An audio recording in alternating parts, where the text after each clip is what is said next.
Welcome back to another super exciting episode of Southern Sorcery. Yeah, I am so pumped for today's episode, boys and girls. This is going to be just amazing because we're going to talk about one of my favorite things in this universe, and that is dragons. Oh yeah, and namely that is my Dragon deck. This is one of my pet decks. This is the deck that I have had for years. When I first laid eyes on Dragon, I knew I had to play her and to build her correctly to give her the glory that she doth deserve as the avatar of all dragons. Ah man, this is going to be a good one. So I've had this video out since last year where we did a deck tech. This is actually one of our most popular long form content videos on a deck tech we did just about Dragon. Dragon is one of the most popular commanders in the game. If you haven't played against an Dragon deck or built one, you are destined to play against one or have one of your own. It has a mechanic that a lot of people love or hate, Imminence. It is just one of those things that happens in the command zone and it is uninteractable, if that's a word. But alas, let's just dive in. I want to discuss like what I've changed. Obviously, since Dragonstorm has come out, TARKIR, we have seen some awesome new dragons, some awesome new tech for dragons. I've dove deeper into the well to find some more stuff to go get some of the dragons I like, to protect my board with my dragons. We'll talk about some of the cuts we made from the old deck tech of 2024 and what's in store for 2025. Man, I'm so excited. So let's just dive into it. Let's talk about the face commander. You probably know our dragon, but this is going to be one of those videos where I really talk about each one of the cards just like I did in the last video. So kick back, relax, and let me know what you think. Let me know what you have in your Dragon deck, or what you would change or make different based upon like your interactions with dragons and what you've seen thus far with TARKIR or past dragons. They always sneak one in every set, it seems. So there's so many cool dragons to play with. They all have fun flavor. There's really, you can build it as expensive as you want or budget. Even budget dragons are good dragons. There's dragons out there that are bulk rares that are still hard hitters and very powerful. And as always, please, before we dive into the video, like and subscribe. We are so close to our goal of 5,000. So from the bottom of my heart, I want to say thank you guys. It means the world. Super humbling as well. This is incredible. Daniel and I have been so blessed to be a part of this ride for a little over 2 years now, and it has just been so much fun. We say all the time, if it were to end tomorrow, what we've done up to this point has been just like so fulfilling, giving back to the community, being a part of the community, playing games with a lot of you guys at conventions and online on Spell Table and on Twitch and streaming and stuff like that. It's just been so great. So thank you from the bottom of our hearts. But without further ado, I promise I'm going to start yapping. Let's talk about Dragon. Dragon is a legendary creature dragon avatar. So cool. From basically Dragon, all dragons have come from this entity in the Magic universe. She is dragons, essentially. She is Wooburg, meaning she costs one of each color. She is 4 generic and Wooburg, which is white, blue, black, red, green. Wooburg. She is a 10/10 with this mechanic we talk about called Imminence. As long as the Dragon is in the command zone or on the battlefield under or other dragon spells you control cost 1 less to cast. So she is a reduction at all times, whether she's in the command zone, on the field. She is just that reduction to play your expensive dragons, because spoiler alert, dragons are mana intensive. They are very expensive. But her other mechanic, and I play Dragon, like she's not meant to be just in the command zone. When I play this deck, my ultimate goal is to get her out and just to start using her over and over again. But whenever one or more dragons you control attack, draw that many cards, then you may put a permanent card from your hand onto the battlefield. I love sneaking in dragons, and she does it with such a chef's kiss. She is still my favorite commander. I don't think I'm going to change this commander, even though I did play the Ureni deck, and Ureni is so good. Ureni's great. Tiamat's great. Miriam is great. There's so many really good dragons, and I think they're all kind of interchangeable within each other. But I like the Dragon because she is Wooburg. She gives me access to all 5 colors, which allow me to play all dragons that I want to play. And so without further ado, let's just talk about the dragons that are in the deck. We'll talk about some of the ones that have been in the deck and then some of the newer ones in the additions. But we're going to start off with some of my favorite dragons. That's the ancient dragons that come from the Baldur's Gate set. And the first one we have is Ancient Brass Dragon. This is the mono black version. Ancient Brass Dragon is 5 and 2 black for an Elder Dragon that has flying. And whenever Ancient Brass Dragon deals combat damage to a player, you roll a d20. So very nice nod to the D&D mechanic. When you do, put any number of target creature cards with total mana value X or less from graveyards onto the battlefield under your control, where X is the result. I just want to preface this before I dive into any more of these ancient dragons. I love that mechanic. I love the randomness of it. Rolling a dice, a d20 specifically. It's a nod to D&D, which is just so cool. These dragons are so much fun to play, and so that's. I mean, I think I'll always run at least some of them. I used to have all 5. You'll find out which one I cut here for something different, but I think they're so fun. They're just great. The flavor is on point, and then their mechanics are all so good.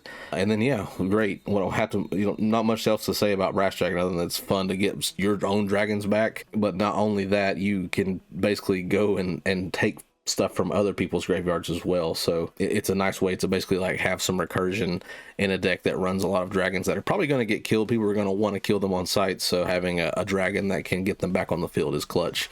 After that, we have probably the most popular of the ancient dragons, and this is Ancient Copper Dragon. This is the red dragon. 4 and 2 red for another elder dragon with flying.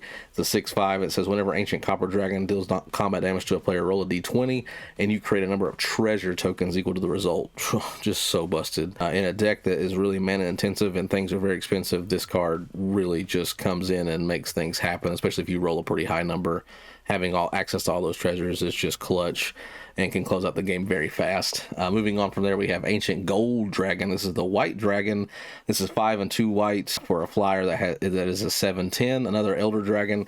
And then whenever Ancient Gold Dragon deals combat damage to a player, roll a d20. You create a number of 1/1 blue fairy dragon creature tokens with flying equal to the result. Now this card, with another enchantment that we're going to talk about later called Dragon Tempest, can potentially close out a game depending on what you roll. I've done it several times, so this card is worth its weight in gold. Get it? Ancient Gold Dragon worth its weight in gold. Ha ha!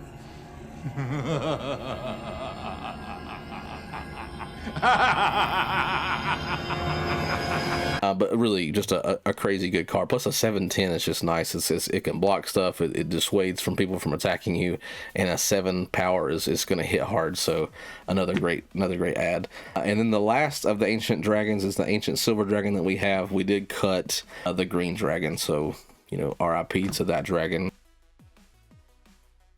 Just based on the +1/+1 counters, I thought there were other stronger stuff out there.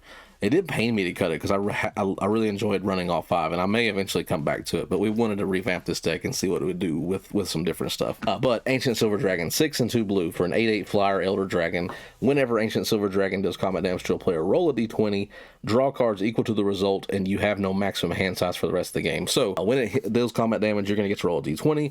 You get no maximum hand size, and you're going to get a lot of cards. Card draw is good, last I checked, in the game of Magic, so this dragon is probably second best next to Ancient Copper. I mean, they're all just so good and offer so many different ways to really just like accelerate your board or accelerate your hand or just recur. Like, it's just so good how they built these, so it's great.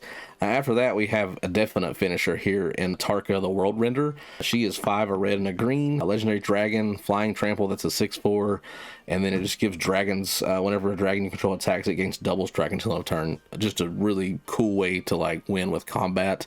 Like I said, all these dragons are going to be pretty big. They're like 4, 5, 6, 7 and up as far as their power, so the fact that you're able to give them that double strike is going to be a way to really close out the game. And then from there it's just like flying is sneaky, and giving the double strike, having that evasion with flying is a really easy way to close out the game. So a TARKIR is what you want to see late when you've got a field full of dragons, FFD, field full of dragons. There you go. Put it on a shirt. After that, we have Bellfire Dragon. This is a good way to control the board. As far as your opponent's creatures go, this is 5 and 2 red for a 6/6 dragon with flying. Whenever Bellfire Dragon deals combat damage to a player, it deals that much damage to each creature that player controls. It's a 6/6, so it's pretty big. This dragon is pretty popular. It's a really cool way to basically like eliminate the board from people going wide. Take out that pesky token player that might you might have 5 or 6 dragons, but you can't block 100 2/2s. But with this dragon, you're able to wipe the board. Bellfire Dragon's just a really good one. A lot of the red dragons, red is probably the most powerful like monocolor for dragons. So I get why the Ancient Copper Dragon is the best of those, because red and dragons just kind of walk hand in hand. After that, we have Beledros Witherbloom. I love the mechanic on Beledros. These are the elder dragons from Strixhaven. There was each there was a dragon that represented each school, and this is the Beladros school. A 5, a black, and a green. This is a legendary Elder Dragon, and this has flying. It's a 4/4. At the beginning of each upkeep, so even on your opponents, create a 1/1 black and green pest creature token with when this creature dies, you gain 1 life, which is pretty cool because this second mechanic says you can pay 10 life to untap all lands you control, activate only once each turn. Stellar mechanic. This card specifically has gotten me out of like tons of jams because you're going to swing a lot and you're going to pay a lot of mana, and because of that you find yourself open sometimes when you play this Ur Dragon deck. And with this mechanic, to be able to untap lands not only on your turn but somebody else's turn and provide like blockers that you can throw in front of people to gain life if they die is very utility like focused. And then untapping the lands, now you can play some of the interaction spells you might have like spent the mana for other dragons. So this card is super good in my opinion. I love this card. I think it's just a really cool mechanic. Actually, a lot of those Elder Dragons from that set were really good to like build around, so those are all really good dragons. We got a new dragon alert. Whoop, whoop, whoop. New dragon. This is Better, Kin to All. This is the one of the new dragons from the Commander Precon.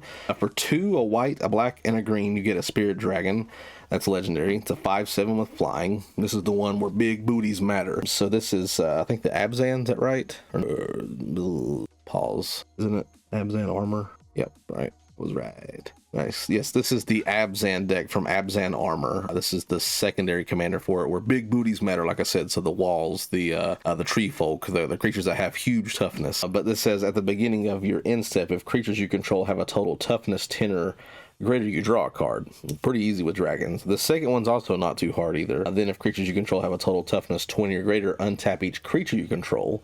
And then the third one is a little tougher to get since, you know, we're not playing a ton of toughness matters type dragons, but it's still achievable. And then if creatures you control have total power or total toughness 40 or greater, each opponent loses half their life rounded up, which is just massive. But the 10 and 20 is why I put this in here. I love the fact that it has draw, which is good. We always want to be drawing because we're going to be trying to play spells a lot out of our hand. We're going to be aggressive. We're going to be the one that makes, you know, a lot of plays on our turn. And then we're going to be swinging a lot. So the secondary part of it is great because now essentially we're going to get to untap of our dragons. We're going to go full combat. And then at the end of our turn, that second mechanic's going to hit in, hopefully with our dragon army, and we're going to be able to untap all of our creatures, which is just massive to keep us safe with blockers that are viable to protect us from damage. So that's why I added Better. After that, we have Bladewing the Risen. Bladewing the Risen. I like this card. This card's been around for a while. Not a new dragon at all, but and it just keeps kind of sticking around. A lot of people, you know, have said this is probably a cuttable dragon for me, but I like it. I like it because it can recur on ETB. For 3, 2 black, 2 red. This is a legendary zombie dragon. Zombie! 4/4, whenever Bladewing the Risen enters the battlefield, you may return target dragon permanent card from your graveyard to the battlefield. So it's great. If the dragon you're getting has an ETB, it's entering the battlefield again, so you get that, which is nice. And it has fire breathing with a black and red style mechanic where it gives dragon creatures you get +1/+1 until end of turn. Surprisingly, sometimes can be the major difference in a game where you've just got a bunch of mana, don't know where to put it, feed it into these fire breathing style mechanics that just pump your dragons, and I promise you, it's not, at worst you're dealing a chunk of damage, you know, so, and at best you're winning the game. So that's why I think Bladewing the Risen still is viable for a dragon deck that, you know, there's so many good options out there. I think it's still among one of the better choices. Following that, we have another new dragon alert. We have, this is probably my favorite new dragon from the set. Well, Urani is probably my favorite. It's a close one because this dragon I love. It's like Ur Dragon Jr. This is Broodcaller Scourge. This is 5, 2 green for just a regular dragon, no legendary, and it has flying. That's a 5/7. Whenever one or more dragons you control deal combat damage to a player, you may put a permanent card with mana value less than or equal to the damage from your hand onto the battlefield, which is clutch. You're going to be doing a lot of damage, so you should be able to cheat out pretty much anything with that mechanic, depending on how many dragons you're attacking with. Like I said, we're just filling our hand up, and hopefully we have a bunch of dragons to choose from. So this is, like I said, you know, Ur Dragon Jr. in that aspect to where you can cheat some dragons out. I love it. It's a green dragon too, which is somewhat, you know, uncommon to see, you know, these mono green dragons, which I think is pretty cool. So yeah, I think it's great. I had to add it. This is another dragon I added. I didn't talk about this ad. This is actually, I added this card. I took out Mana Crypt And this, I was gonna put in Mana Vault, but I was like, no, what? I just want to put more dragons in. And at the time, this dragon was somewhat new when this happened, hadn't been out for long at least. And I like this dragon. I think it's fun. It's got some flavor to it. It's just a fun little dragon. This is Decadent Dragon. For 2 and 2 red, this is one of the cheaper dragons, but it does have the on adventure mechanic. So this is a Rakdos color technically, because the creature side is red and then the spell on the adventure side is black. But it has on adventure, the spell that it has is called Expensive Taste. This is 2 and a black. It's an instant that sets the dragon on an adventure, and it says exile the top 2 cards of target opponent's library face down. You may look and play those cards. You may look at and play those cards for as long as they remain exiled. I think that's clutch because, one, we're in Wooburg, so we have access to any mana color we want, so we have the ability to play stuff with this. And 2, the creature side, it has flying and trample. It's a 4/4, and then whenever it deals combat damage, whenever it attacks, actually, so just on attack, you get to make a treasure token, which is great. We have a win con with the amount of artifacts we can want to see. It just makes too much sense. I like it. I love the fact that it's utility. I mean, if you're playing against someone else that's running like dinosaurs, something like splashy and big, like, why not choose them and see if you can get some splashy big plays out of it? I like this dragon a lot. I think it's moderately slept on. I don't see it a ton, but I really enjoy this dragon. After that, we have just a great dragon, Dragon Broodmother. For 2, 3 red and a green, she is a flying dragon with at the beginning of each upkeep. So just like what we talked about with Belladros, each upkeep, you get to make a 1/1 red and green dragon creature token with flying and Devour 2 into play. Devour is somewhat of an old school mechanic. So basically what happens is as the token comes into play, you may sacrifice any number of creatures. It comes into play with that many +1/+1 counters on it. I'm sorry, with twice that many +1/+1 counters on it. I was like, the Devour 2 part, yeah. So let me just start over. So you may sacrifice any number of creatures. It comes into play with twice that many +1/+1 counters on it. So there's different variations of Devour where it goes like Devour 3, 4, 5. So you get like 3 times the amount, 4 times the amount, 6 times the amount, whatever the case is. So these little 1/1s you're making, as you're making them at the end of like whoever goes right before you could then make a bigger dragon if you wanted to with it. The utility there again is pretty cool. We run a lot of things that like to see like dragons come into play, so it's just the fact that she's turning out 1/1 dragons on each upkeep could really trigger a lot of different abilities, which we'll talk about a little bit later with some of the tech we have. After that, we have Dragon Lord Dramaka. I love this card because it basically says no to people trying to play spells on your turn. 4, a green and white for legendary creature, an elder dragon. This is one of the original elder dragons from one of the earlier visits to the plane of Tarkir. But Dramaka can't be countered, has flying and lifelink, and your opponents can't cast spells during your turn. So you're just free to do whatever. The vibes are good, the dragons are flying, and you're just dropping them down the field saying, you know what, no counters here, my friend. Let's go. Following that dragon, we have Goldspan Dragon. This card is so good. From Kaldheim, 3 and 2 red for a dragon that has flying and haste, which is crazy because the haste aspect for its attack ability is fantastic. Whenever it attacks or becomes the target of a spell, create a treasure token. And then it says treasures you control have sacrifice artifact to add 2 mana of any one color. So it essentially doubles the payoff for when you sacrifice a treasure for 2 mana. This deck has a lot of different ways to make treasures, so this dragon sees a lot of like utility in that aspect. After that, we have one of the sneakier, just good cards in any dragon deck that wants to see the commander out. That's Hellkite Courser. 4 and 2 red for a dragon creature with flying. Whenever Hellkite Courser enters the battlefield, you may put a commander you own from the command zone onto the battlefield. It gains haste, returns to the command zone at the beginning of the next end step. Crazy, and it doesn't incur commander tax because of that. It's just like a little special thing you get to do because of this creature, like just cheats and then it goes back. It's like, let me just choose this for a second. All right, you're back, you're safe. It's a 6/5. This card is just great. The fact that you can do this, put Ur Dragon out, get the Ur Dragon's ability to like swing a bunch of dragons, draw a bunch of cards, cheat in a permanent. Just so good. Have to add it. After that, we have Hellkite Tyrant. This is the card I was referencing earlier about where artifact counts matter, and this is why. 4 and 2 red for a creature, a dragon that is a 6/5 with flying and trample, and then whenever it deals combat damage to a player, you gain control of all artifacts that player controls. When this card was first printed, treasures weren't as busted as they are now, or clues, or food, or artifacts like that, where they're just kind of coming in like crazy, right?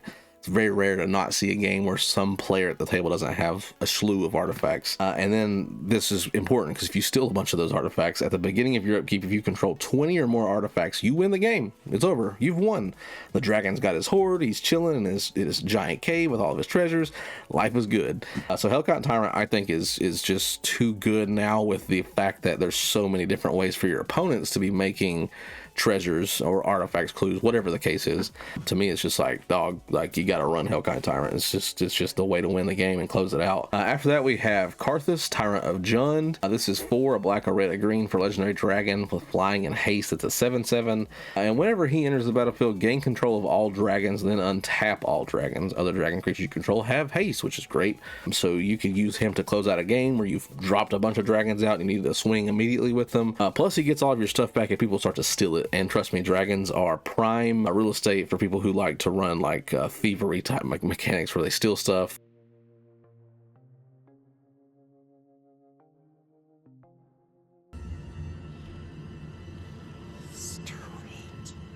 Copy stuff, you know, whatever the case is. You can then like say, you know what, you've made a bunch of copies of my dragons, I want all your copies as well. So Karthus is sneaky good in that aspect. I would say like to hold him until you need him, just for the fact of like, you know, if you want to get him out to give dragons haste, that's fine, but like he's nice to kind of tuck away just in case you get that thievery aspect going on, because you don't want them to like steal him or make a copy of him, because then, you know, if that's the case, I made a copy of Karthus, so now they get all of the dragons. And it's an ETB effect, so that's another one. It's not a play or anything like that, or cast, so just whenever it enters the battlefield. So you want to be a little bit strategic with how you play or when you play Karthus specifically. After that, we have Lathlis, the Dragon Queen. This card is so good, so good. A 4 and 2 red for a legendary dragon, legendary creature dragon with 6/6. She's got flying. And whenever another non-token dragon enters the battlefield under your control, create a 5/5 red dragon creature token with flying, and then she has fire breathing for 1 and a red. Dragon creatures you control get +1/+0 until their turn, so just like Blade Wing, there's a fire breathing-esque mechanic there. She's just so good. You're cheating dragons out all the time with Dragon, and you're just playing dragons, and she's making 5/5 dragon tokens when you do that. It's just so great. When I played the precon for Urini, she was just almost the MVP next to Urini, because all those dragons you're cheating out, it's just like, here's a 5/5, like, and you just have this massive army. So good. Speaking of one of the other commanders that I spoke about earlier, Miram, Sentinel Worm, is the next dragon we'll talk about. And Miram, she is just so good. Like I said, this is another dragon on tier with Dragon. I almost would say she's a little better because of her effects. Just the fact that she doesn't have a Wooburg, where you don't get access to all dragons, is probably what holds me back from running her as a commander. But she is 3, a green, a blue, a red, has flying and ward 2, so you have to pay 2 extra to target her, otherwise that spell gets countered. Whenever another non-token dragon enters the battlefield, this is bananas, under your control, create a token that's a copy of it, except the token isn't legendary if that dragon is legendary. Oh god, because there's so many legendary dragons. This just opens up the doors just to run so much stuff and copy it and have so many shenanigans going on. If you're here to shenan, this is the shenana of the again. Like this card can just go bonkers with copy effects, ETBs. It just gets crazy. I love it. She is just one of the best dragons, and she has skyrocketed since this set came out. I think she was close to a bulk rare, and now she's like, anywhere from 10 to 15, somewhere in there. So if you got a couple copies laying around, just maybe take a look and either build it or trade it in for something else that you might want. Old Gnawbone is after Miram. It's another MVP. Probably the best dragon with Tiamat from the AFR, the Forgotten Realms set, the first D&D set. 5 and 2 red. This is a green dragon that's a legendary creature with flying, and it's a 7/7. And it says, and this is what's bonkers, whenever a creature you control deals combat damage to a player, create that many treasure tokens. So if you're swinging like everywhere and you can just add all that damage up, and you get to make that many treasures, like just bananas. Old Gnawbone's great. Like I said, it's just a staple in any dragon deck if you have access to green. Really any deck where you're trying to make treasures or ramp or really do whatever, because it's not dragon specific to the creatures that are attacking. It's just whenever a creature attacks. So Old Gnawbone is just really good. Following Old Gnawbone, we've got Ramos, the dragon engine. Ramos, this is a colorless dragon, so it's an artifact creature, but it is legendary, so you can run it as your commander. And it does have the Wooburg text at the bottom, so technically you could run it as a Wooburg deck as well and have it with all 5 colors. But this is what Ramos says. It's a 6-drop for a 4/4 legendary artifact creature dragon with flying. Whenever you cast a spell, put a +1/+1 counter on Ramos, and then for each of that spell's colors, which is pretty cool. I like this mechanic. So if you, like, let's say you played a 5-color commander, you get 5+1, or a creature, you get 5+1/+1 counters on Ramos. This is why this matters. Remove 5+1/+1 counters from Ramos, and you add double Wooburg, so 2 of each, 2 white, 2 blue, 2 black, 2 red, 2 green. Activate this ability only once each turn, which is crazy. If they wouldn't have put that in there, I could see that being absolutely busted. It already is kind of busted in some decks, but Ramos is just a great card. I love this card. It feels so good to finally get it to that 5+1/+1 counters, so you have access to 10 mana. You can make some really big things happen with that. Following Ramos, we have Rith, the Liberated Primeval. This was from Dominaria United, I believe, where they kind of went back to the plane of Dominaria for the first time in a long time. I love Rith's artwork because Rith is just gigantic with all these like other smaller dragons around. But Rith is 2, a red, a green, a white for a legendary dragon creature with flying and ward 2. So just like Miram has ward 2, and then other dragon creatures you control have ward 2. So it's spreading the love out, giving your dragons protection, which is key because your dragons get targeted a lot. So that's why, one of the reasons why it's in here, but I also like its secondary effect. It's a very unique effect too. At the beginning of your end step, if a creature or planeswalker and opponent control was dealt excess damage this turn, create a 4/4 red dragon creature token with flying, which is crazy. So if I swung my 5/5 dragon at a player and they block with their Birds of Paradise, which is an 0/1, that excess damage, like that we normally would like maybe see as like a trample type effect, would then net us a dragon instead, which is really cool. I think it's just a super cool mechanic. You don't see a ton of mechanics like that. So I think Rith, makes the cut because, well, one, the evasion it gives all of your dragons, plus the fact that it can churn out more dragons eventually is clutch. After that, we have Scion of the Dragon. Scion of the Earth Dragon is what you think. It's like a little baby Earth Dragon. It just costs Wooburg, so it's just 1 of each color, a white, blue, black, red, green. A legendary creature dragon avatar. It's an avatar just like the Earth Dragon is. It has flying, but this is the coolest mechanic, I think, of some of the dragons you'll see. It's just really unique in its aspect of you can pay 2, and you can keep paying this amount. So it's got a semicolon versus like a tap effect or a comma that has another stipulation. But what it says is search your library for a dragon permanent card, put it into your graveyard. If you do, Scion of the Earth Dragon becomes a copy of that card until the end of turn, then shuffle your library. This card can win you the game because essentially you can go get a dragon that can give double strike or haste or something to that effect in the graveyard, become a copy of it, and just basically close the game out. Scion of their Dragon is great because it's just a fun like card, basically to like really like what situational, that's a good word for it. This is a really situational card to play and then to go fetch into your graveyard something that you want it to become a copy of. And then you can do it twice. So if you've got something you want to abuse first and then turn it into something else as you go to combat, you've got the ability to do so. So it's got a lot of utility. Following this dragon, we have Scourge of the Throne. That is 4 and 2 red for a dragon that has Dethrone, which is a fun trigger or fun mechanic. Whenever this creature attacks the player with the most life or tied for the most life, put a +1/+1 counter on it, and then it says whenever Scourge of the Throne attacks for the first time each turn, if it's attacking the player with the most life or tied for the most life, untap all attacking creatures after this phase. There's an additional combat phase. Another great way to close the game out. Scourge of the Throne just giving you that additional combat is clutch. Nothing more to say there than the fact, it can get big because you keep picking on the person with the highest life. So it gets those +1/+1 counters, and you just get those multiple attacks. It's too good not to have in a deck that really wants to win primarily with combat damage. Dragons love to swing. What can I say? They love to get in there and do some combat. Following this dragon, we have Teneb the Harvester. This is another one that I get a lot of feedback that there's probably better stuff out there, but I love the recursion aspect of Teneb. This is a 3, a black, a green, a white for legendary dragon with flying. That's a 6/6. Whenever Teneb the Harvester deals combat damage to a player, you may pay 2 and a black.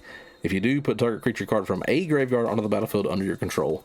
I love it because, again, not only are we able to get our dragons, but if someone else has played something that's just bonkers and it's ended up in the graveyard, now we have access to that. I like running Wooburg because then I can, like with Ancient Silver Dragon, I know I'm going to draw cards and it's blue, so I'm using that blue to draw cards. With, red, I'm doing a lot of, treasure creation and things that red likes to do with white. There's, a lot of, stuff that allows me to make, smaller dragons, and the white weenie aspect of what that color loves to do is to play small things. And then with black, we love to recur like stuff. So like I like the aspect. You know what I'm getting at essentially is I'm utilizing each color is why I still have some of these dragons that are probably fringe cuts on like super competitive lists for a dragon. But for me, it's just about the fun of like having an army of different dragons. After that, we have Terror of the Peaks. Speaking of something that's probably going to be on a lot of like competitive lists, Terror of the Peaks is a great way to win the game outright. A 3 and 2 red for a dragon creature with flying. It's a 5/4. And spells your opponents cast that target Terror of the Peaks cost an additional 3 life to cast. It's kind of like Ward before Ward was a true thing. Whenever another creature enters the battlefield under your control, Terror of the Peaks deals damage equal to the creature's power to any target. Gets out of hand real fast. If you're able to like drop down a bunch of creatures or copy with Mirror Mount, like you can just win the game outright with Terror of the Peaks given those right situations. So great ad, probably going to be in most lists, I would say, for the most part. Here's our next commander that you would probably see that's not Ur Dragon. That's pretty close though. This is also another dragon that has access to all colors. So Tiamat's a really good choice. And especially with some of the cards that have come out lately, Tiamat has become super viable thanks to Dragonstorm. So Tiamat is from D&D. If you're familiar with the lore there, she is basically the Ur Dragon of that universe, where she basically has birthed or created, you know, a bunch of different like legendary dragons and brought dragons into the world. For 2 in Wooburg, the Dragon God, legendary creature, flying. Whenever Tiamat enters the battlefield, if you cast it, search your library. So you don't want to cheat Tiamat, and you definitely want to cast Tiamat. If you cast it, search your library for up to 5 dragon cards not named Tiamat that each have a different name, which is fantastic for Commander because for the most part we have nothing but different names for creatures. Reveal them, put them in your hand, then shuffle. It's great because if you're able to cast Tiamat and then go to combat with Ur Dragon, you can go ahead and cheat out one of the dragons you just went and got with Tiamat. So it's almost a guarantee that you're going to get to play one of those cards.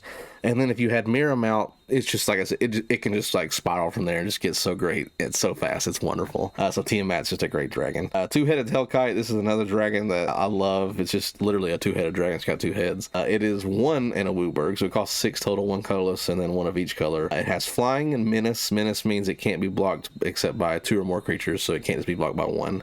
And haste, so it can immediately come in and attack. Does it have summoning sickness? And then it says whenever two-headed Hellkite attacks, draw 2 cards. I love it. It's on theme with what we're trying to do. We're trying to fill our hand up because we're playing a lot of spells. It's a 5/5. You know, it can do some damage pretty quickly with haste. It's great because it's just immediate payoff for playing it. And we run a lot of reduction, which we'll talk about. So like all these expensive costs, there's a reason that, you know, it's like it's okay in this dragon deck, and it'll make sense more here in a second. And then the last dragon I'll talk about is a new dragon alert. Whoop, whoop, whoop, whoop. Sound the alarms because this is one of the best dragons I've seen in a long time. This is Ureni of the Unwritten. This is a commander from one of the new precons, the Team Roar.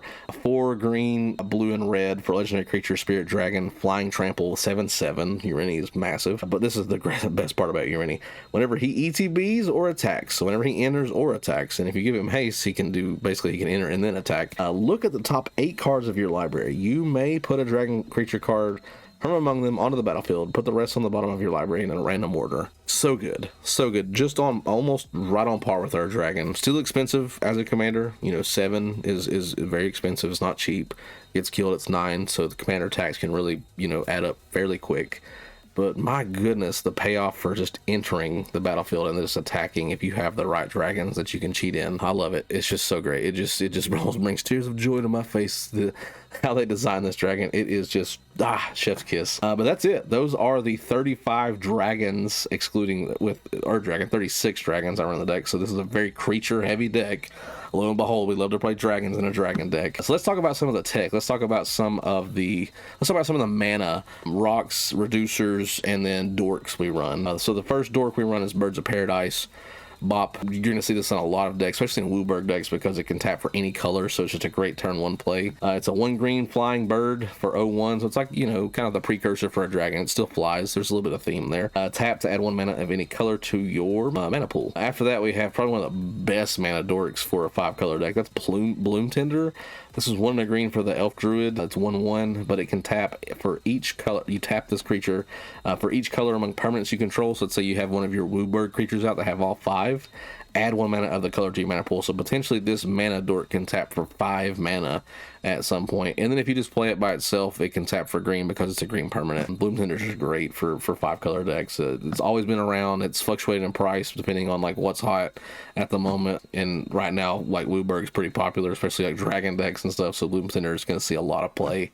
So it's great. After that, we've got Dragon Lord Servant. I love the artwork on this card. This version I have is the goblin that's holding up the big plate of meat as he's serving to a dragon to hopefully not get eaten, but like maybe eat this meat instead, please. But 1 in a red, dragon spells you cast cost 1 less to cast, so we're talking about reducing the mana overall. Our commander already does this with its imminence ability, so just adding that redundancy there to make the dragons cheaper really helps out. Following that, we have Dragon Speaker Shaman, which does the same thing as the servant. For 1 and 2 red, this is a human barbarian shaman. Dragon spells you cast cost 2 less to cast, so it's just more reduction on reduction. I love it. After that, we have Sarkhan Solar Flame. Sarkhan Solar Flame, this actually just got reprinted in Dragonstorm as well. Initially came from the Aftermath, the All Will Be One and all that stuff. Sarkhan, I think, lost his spark, so this is like his first iteration of his creature spell without having his spark. Great though for dragon decks. He's always been great for dragon decks. That dude loves some dragons. 1 blue and a red for legendary creature, human shaman. Dragon spells you cast cost 1 less to cast. Whenever a dragon enters the battlefield under your control, you may have Sarkhan Solar Flame become a copy of it until end of turn, except its name is Sarkhan Solar Flame and it's legendary in addition to its other types. So really cool way here to like have basically 2 of something out. You know, copying effects are great. It's got blue in the cost, so why not copy stuff? And plus that reduction is just key, so like multiple utility points here for Sarkhan. And then for our mana rocks, nothing too fancy here. I do want to talk about one of the newer ones, but we run Arcane Signet. Everyone knows what these do. I won't spend a ton of time here, but Arcane Signet, Dragon's Horde is a good one. I love Dragon's Horde. It's 3 drop for an artifact that says when a dragon enters the battlefield under your control, put a gold counter on Dragon's Horde. Then you've got 1 of 2 things you can do with this. You can tap to remove a gold counter from Dragon's Horde to draw a card, which is nice, or just tap to add 1 mana of any color. Great mana rock for dragons. We got Greaves. Actually, it's not a mana rock, but we'll talk about it since we're talking about artifacts. Greaves obviously is just to give something haste and shroud, which means it can't be the target of spells or ability. Equips for 0. I don't run a ton of equipments there, so we're just talking about artifacts in general. But the one we do want to talk about is the new one. We did add Mox Jasper in here. Not quite as good as Mana Crypt in regards to the speed of the deck, because getting this out early is not necessarily as effective as a Mana Crypt would be, but I had to add it. I love this. This is so flavorful. I love the Mox artwork. I love how in the artwork it's got the hands just like a ton of the other Moxes do. It's just so stinking cool. They did such a good job of this. I love the mechanic. It's a 0 drop, so it's a Cheerio, if you will. It just means a 0 drop in the text. Looks 0 at the top for the cost. Looks like a Cheerio. Mox Jasper, tap to add 1 mana of any color, but activate only if you control a dragon. So good. I love it. It may not be the best in an Earth Dragon deck where you're trying to like get dragons out. You want to get them out soon, and maybe like late game you're like, why did I draw this versus something else? But all that aside, I still like it. I'm running with it. I've yet to play a game with it, but I don't know. Jury's still out, to see maybe if this card's going to be worth the hype or not. But I think it's great. It's a 0 drop artifact that can tap for mana if you got a dragon. We can run some dragons out fairly fast in this deck, given like some really fast hands.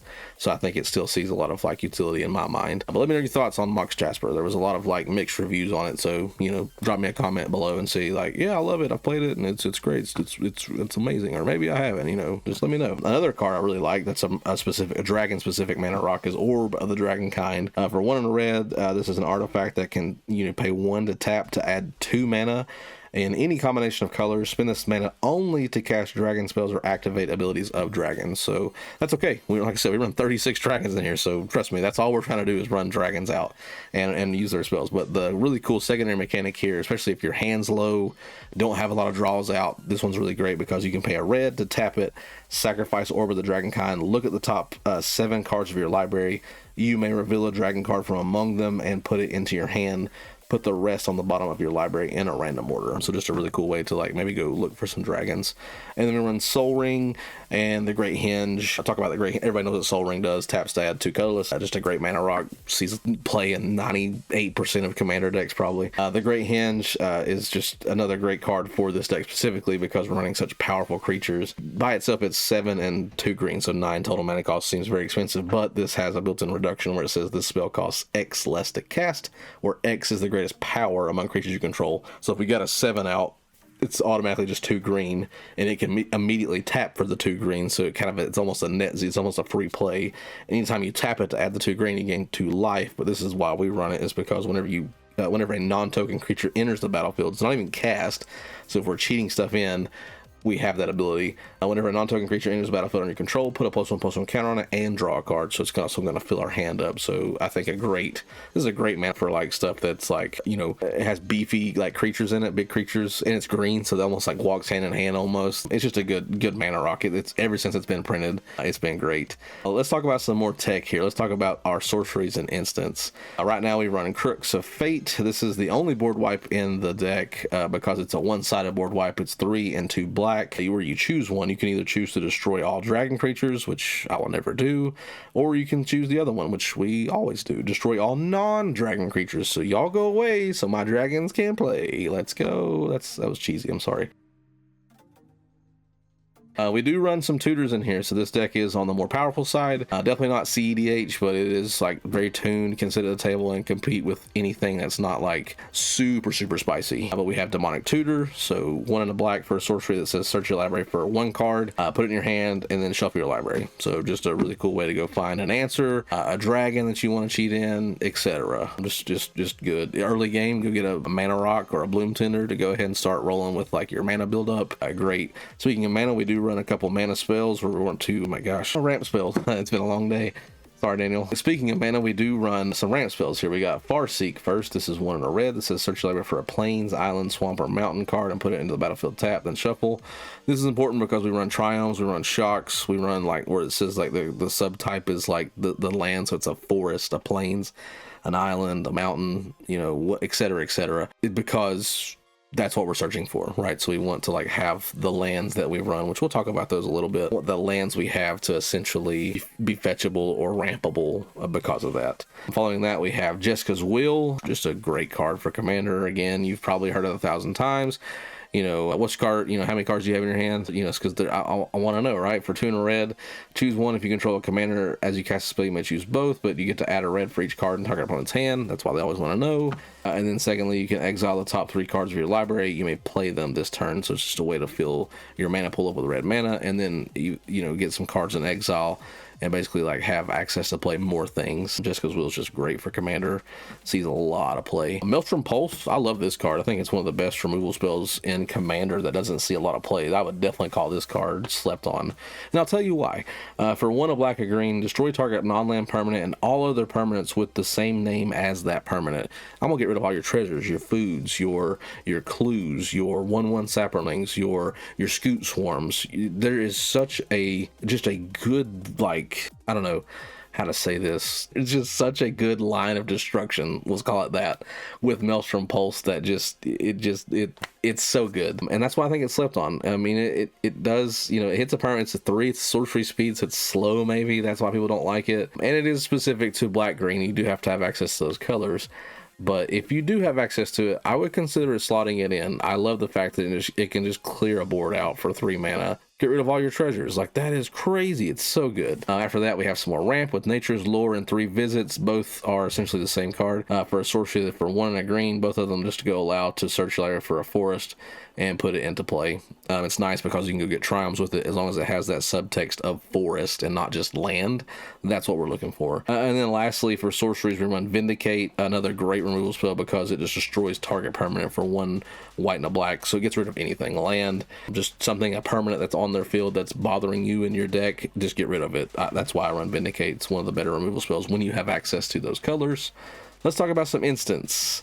We have Assassin's Trophy, one of the better removal spells in the game of Magic if you have access to green and a black, which is another reason Luberg's fun, because you get the best of the best for like tech like this, removal spells, control, stuff like that. Assassin's Trophy is an instant, destroy target permanent and opponent controls. Its controller may search their library for a basic land card, put it on the battlefield, then shuffle their library. So just, like I said, something's bothering you, any permanent, you just get rid of it. Boros Charm is great. This was a somewhat newer edition, not recently, but something I've revamped over time. Boros Charm is a red and a white instant. We run it because it can protect us, but it does have other utility too, which is nice. So you get to choose one between 3 options with Boros Charm. You can have it deal 4 damage to target player or planeswalker. You know, you could win the game with it. I've seen tons of situations where it's like, if only I had a lightning, a bolt, or something that could deal direct damage, I'd win the game. But the main one is this middle one here, is permanents you control gain indestructible until end of turn. So if someone tries to board wipe and destroy your dragon army, Boros Charm and say, nah, not today, not today. And then the last one, target creature gains double strike until end of turn, which could be relevant too. If Earth Dragon's out, you can definitely like maybe get close to alpha striking somebody and dealing the commander damage threshold, and then could win with that potentially. So as I played this card, 9 times out of 10, it's always the protection side of it though. I do run a little bit of control with counterspell. I have OG counterspell, 2 blue, counter target spell. Along the same lines, I did add Stubborn Denial, which is another really good counterspell for this type of deck. It's 1 blue with an instant that says counter target non-creature spell unless its controller pays 1, but it has this ferocious ability. This is from Khans of Tarkir back in the day, so just a nod back to Tarkir. But if you control a creature with power 4 or greater, which is super easy to do in this deck, counter that spell instead. So essentially, as long as we've got, you know, a big enough dragon out, this is a 1 blue counter spell, which is great. So 2 control spells. I used to just run 1, but I have found that I've needed a little bit more access to that because people have tend to pick on this deck. It becomes an arch enemy game pretty quick where you're facing all 3 opponents at once, so you do want to have that control in there. After that, we've got Despark, which is a white and a black instant that says exile target permanent with mana value 4 or greater. So again, just like getting rid of permanents, having access to just get rid of anything. Maze of Ith, a land, like I said, that you just don't want, or an enchantment that's slowing you down. Ghostly Prison, people are like trying to turtle up. Like, these are the type of removal spells you want to see to win the game. We got some tutors. We've got Enlightened Tutor here. For 1 white, you can search your library for an artifact or enchantment card. There's some enchantments in here that can just outright win the game, so this is great. And then you reveal that to everybody and then put it on top of your library and then have access to it when you can draw. Heroic Intervention. For 1 and a green, permanents you control gain hexproof and indestructible until end of turn. Great to have protection. Path to Exile, one of the best white removal spells in the game. This exiles target creature. Much like Assassin's Trophy, its controller may search his or her library for a basic land card, put that on the battlefield tapped, and then shuffle. This is a new card I added from the Dragons of Tarkir, I think. Sarkhan's Triumph. This is another tutor, but it's specific to dragons. For 2 and a red, it's an instant that says search your library for a dragon creature card, reveal it, and put it to your hand, then shuffle your library. I love that because it's like you can just fire that off to go get a dragon right before you swing, or, you know, during your swing with their dragon. Like, it's great because then you can cheat it out. You know, sat on it for a while and I was like, do I just keep adding more tutors to make this more powerful? And the answer is yes, let's do that. Let's keep tutoring our way. And then the last 2 instances I want to talk about, one is Teferi's Protection. This is the ultimate protection spell. For 2 and a white, you basically just a peace out until your next turn. Your life total can't change and you have protection from everything. All permanents you control phase out, and then you exile Teferi's Protection so you can't keep playing it, which is, you know, fair. But Teferi's Protection is just the ultimate way to like keep your board safe, keep you safe, and hopefully on the end, like you've done this when they've swung out at you and you can really like win with the crackback. I've seen Teferi's Protection just win games due to that. They've swung out, you're able to protect yourself completely. It's almost like a advanced fog in that aspect, and then you can re-swing once it gets to your turn because their shield's down. And then the last one is Worldly Tutor. You gotta have it. It's a tutor that literally gets a creature. This is a creature heavy deck. Search your library for a creature card, reveal it, show everybody, put it on top, and you're good to go. So yeah, we do run tutors in here.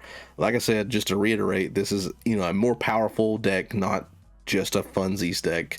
It's dragons, it's got to be powerful, right? Got to do them right. But let's talk about enchantments, and then we'll close it out with lands. We won't spend a ton of time on lands, so we are here at the end. The first enchantment I want to talk about is one of the newest enchantments, and then, like I said, we'll talk about some of the stuff we cut too that you probably saw from the 2024 version of the deck. But the first one is Call of the Spirit Dragons. This is another win con in a deck that has access to Wooburg. This is a Wooburg enchantment that has, you know, a Wooburg-esque win with it. So you pay Wooburg. You pay 1 of each color for an enchantment. Love the first part because this is dragons you control have indestructible.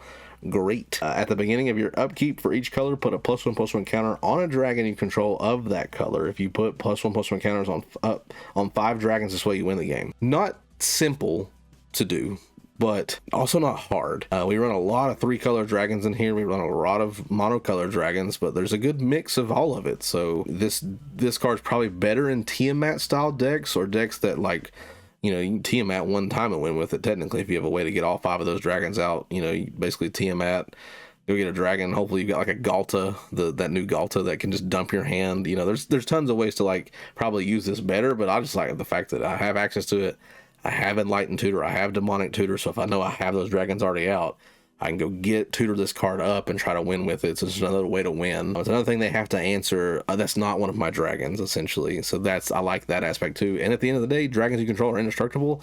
Fantastic. I love them being indestructible. That doesn't hurt my feelings a bit, so that's why I slotted it in. After that, we have my favorite enchantment in the deck, even more than Call of the Spirit Dragons. Probably my favorite one of my favorite enchantments ever printed, and this card is just great for any dragon decks. If you're not playing it, do yourself a favor, definitely put this in today. Dragon's Temp, it comes everywhere too, so it's even though it's been reprinted 1,000 times because of these new dragons, it's still, like a $10-12 card. It's an uncommon for most places.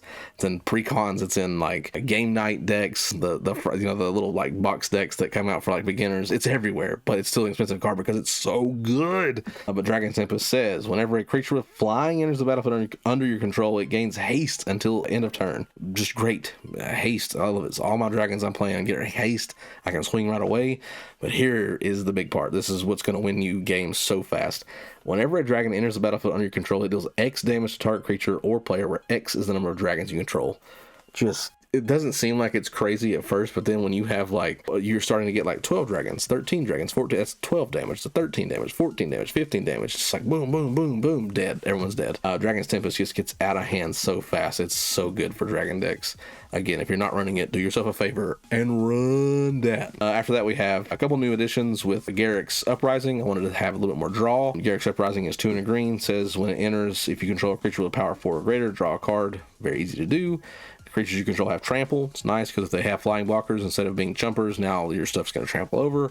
And then whenever creature you control a power 4 or greater enters, draw a card continually. So it's got that same effect as when it enters. Along those same lines, we also added up the Beanstalk, 1 and a green enchantment that says when the Beanstalk enters the battlefield and whenever you cast a spell with mana value 5 or greater, draw a card. So just along those same lines as Garruk's Uprising, except without the trample part of it, which is okay. We just want to see those card draws. A lot of times I was running this deck before I had both of those enchantments in it, and I did find myself with an empty hand pretty quick, just because I'm running those dragons out as fast as I can, and if I didn't have the draw or the dragon out to draw stuff, I got stuck on low hand sizes, and that felt frustrating. So that's why I slotted them in. Let's talk about the cuts and the lands, and then we will send everybody home with a happy time after we talked about our dragons. I've got my cuts actually right in front of me that we just recently did. I took out, and I'll just name a few cards. I took out Herald's Horn. This is an artifact that can reduce mana cost based on a creature type. So whenever it enters the battlefield, choose a creature type. Creature spells you cast of the chosen type cost 1 less to cast. At the beginning of your upkeep, look at the top card of your library. If it's a creature card of the chosen type, you may reveal it and put it in your hand. Probably not bad. I enjoyed Herald's Horn. This was one of the somewhat tougher cuts, but I just found out with the other reduction, I just wanted to see more dragon specific stuff.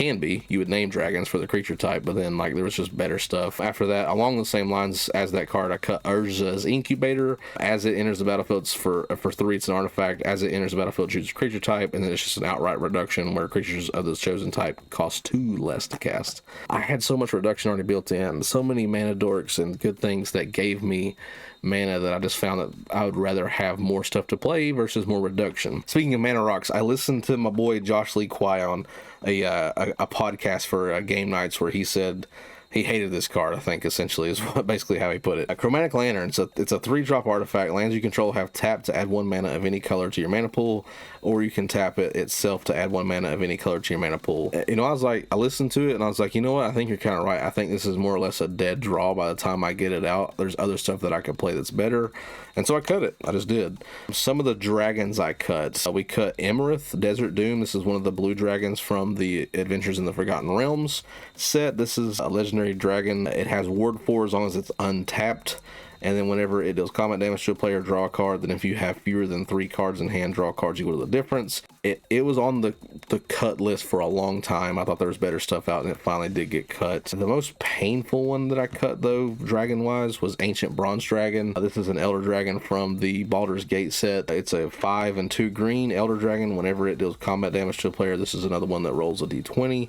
When you do, you put X +1/+1 counters on each up to 2 target creatures where X is a result. I thought it was just the weakest of those dragons, and so I decided to cut it. And then following that, we cut Swiftfoot Boots, which is just like Greaves, but I just thought it was just too expensive. Immerstrom Predator, this had been on the cut list for a while. Basically a vampire dragon. It's 2, a black and a red. Whenever it becomes tapped, you exile it to 1 target card from a graveyard and put a +1/+1 counter on Immerstrom Predator.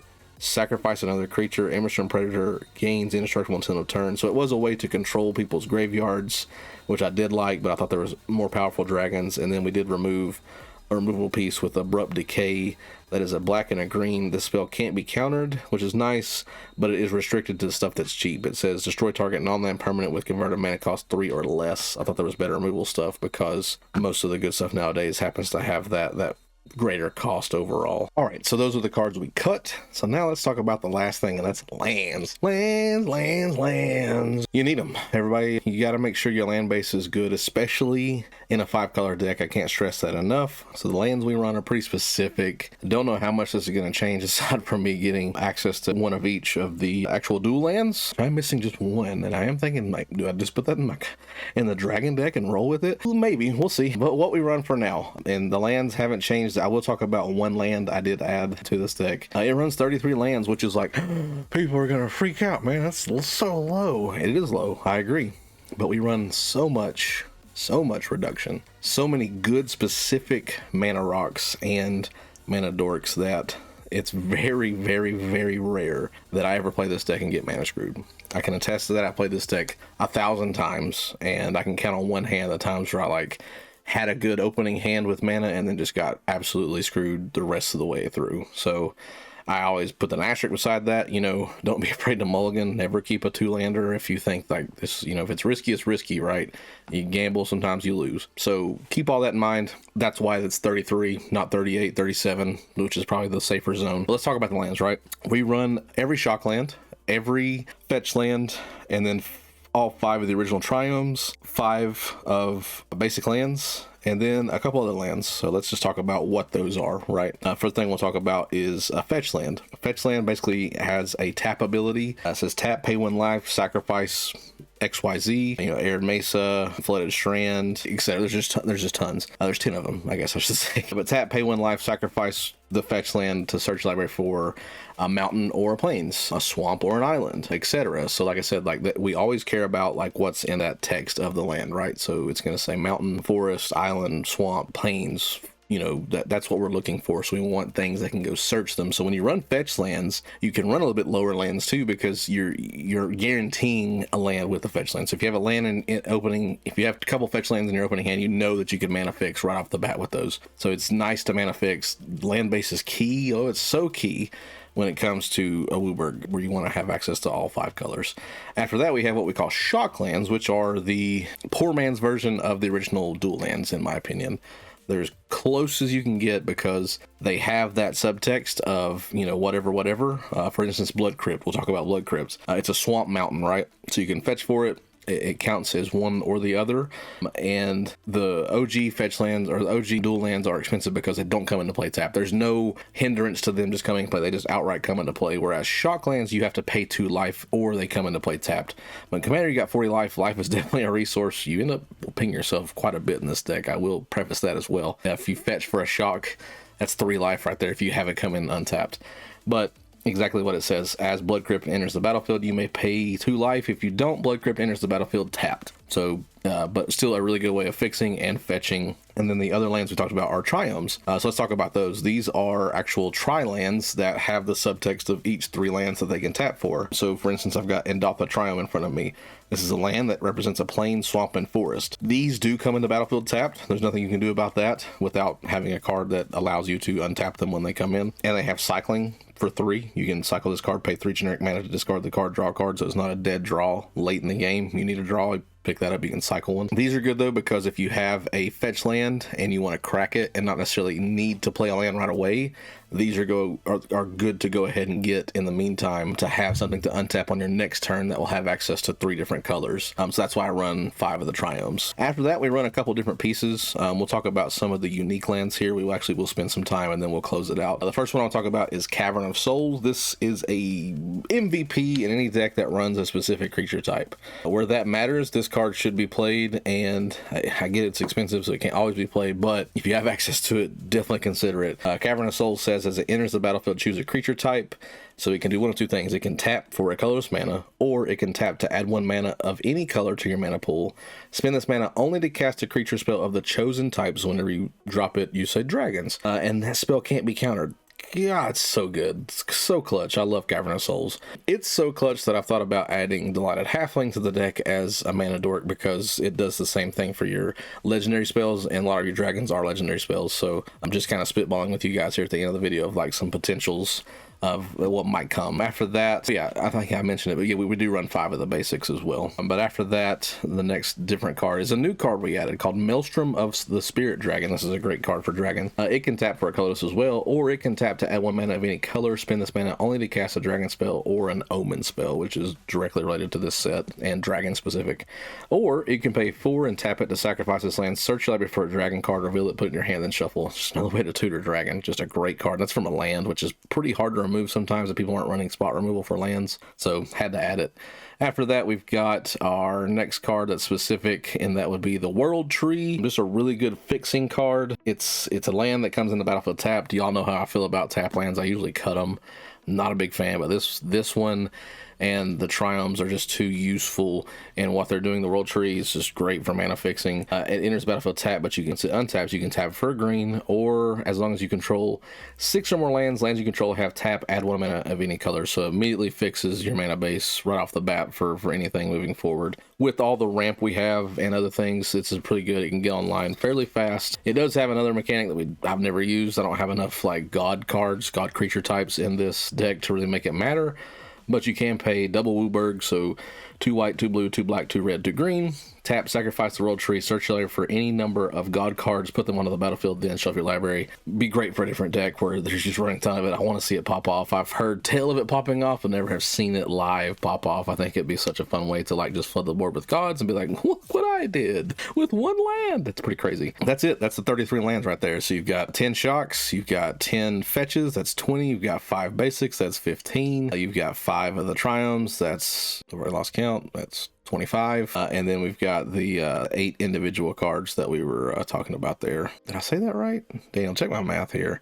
You've got 10 shocks, you got 10 fetches, you've got 5 Triomes, you've got 5, that's 10, 20, 25, 30, that's right. And then you've got your 3 specific lands we just spoke about, so that's 33 lands. If you've made it this far in the video, I asked earlier like what you'd want to add or subtract. I didn't add specifically, and people are going to comment on this. I don't know if they're going to watch this far. I get it, it's a long video. I didn't add Morphon and like a Fist of the Suns type ability where you can just play the whole deck for free. Morphon would give everything access to like be cast for Wooburg, and then there's Wooburg less to cast like a specific creature, so like everything costs 1 of each color less.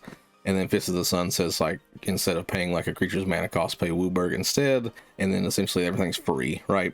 I just don't play that. It's not, Morphon's not a dragon, even though it's a shapeshifter and all that jazz. Like, it's not a dragon in my opinion, so I just don't play it. That's just my flavor. Is it good? Absolutely, it's a great card. Definitely consider it if you're running a dragon deck that's like competitive and you want to cheat every single dragon out of your deck into play. Have ability to do that with Morphon. But again, in closing, let me know your thoughts. Let me know what you would want to add. Let me know what you think of like the mechanics that I have here.